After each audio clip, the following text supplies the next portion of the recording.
we're going to be discussing moment of a force, the scalar formation of that.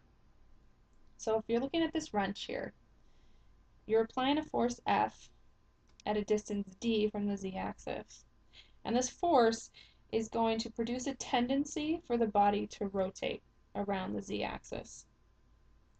And that tendency to rotate is called the torque, or sometimes it's called the moment. We call it the moment in statics. So this force multiplied by the perpendicular distance d gives you that moment about the z-axis. And now, in this case, you have a force applied not perpendicular to d, but at an angle theta, such that the perpendicular distance is d sine theta. Now, since d sine theta is less than d, you're going to have to increase the force to get the same rotation. Now, in this example, someone's just pulling on this wrench, and this line of action, F, is going to intersect point O. And since it intersects, there's no tendency for the wrench to rotate. So that has 0 moments. So let's go into more about moments.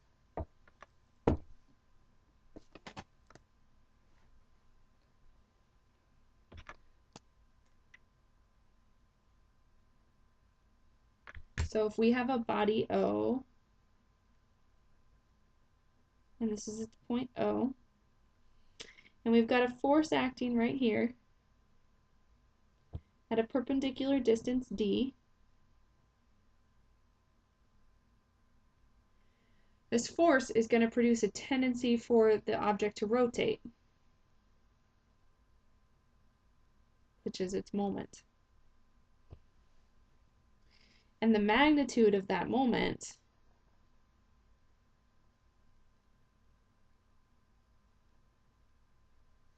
can be found by just F multiplied by d.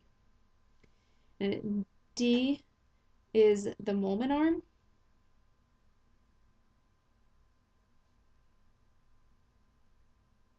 or the perpendicular distance,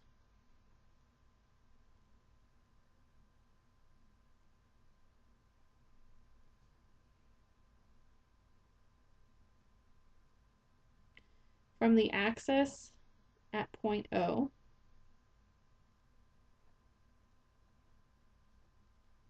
to the line of action of the force.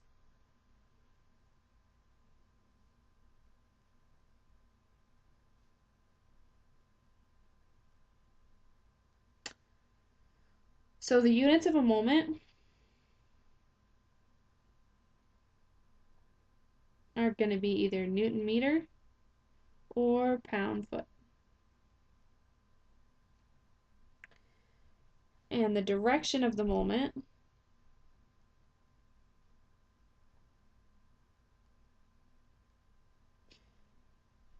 will be the curl of the right hand palm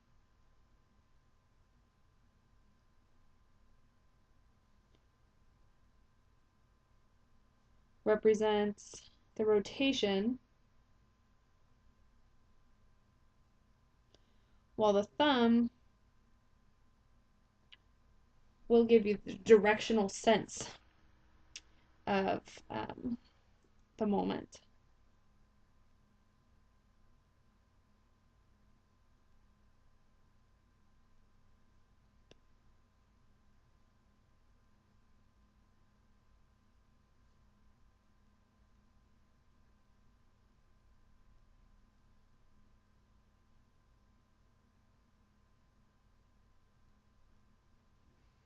So like in this case, we've got F by D. See how my fingers curl in the direction of MO, and my thumb points up, which gives the sense of the moment. So you can also find a resultant moment just like you would a resultant force.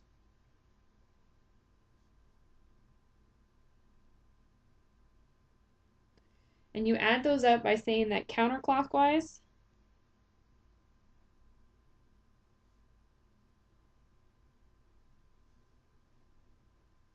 is positive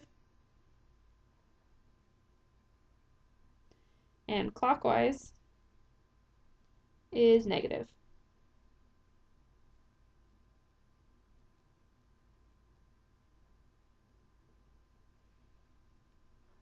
So let's say we had something like this, where this is 0.0, and we've got F1,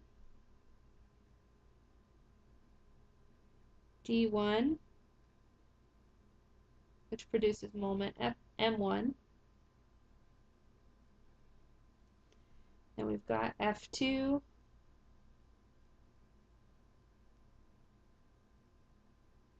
D2, which produces moment M2, and we've got F3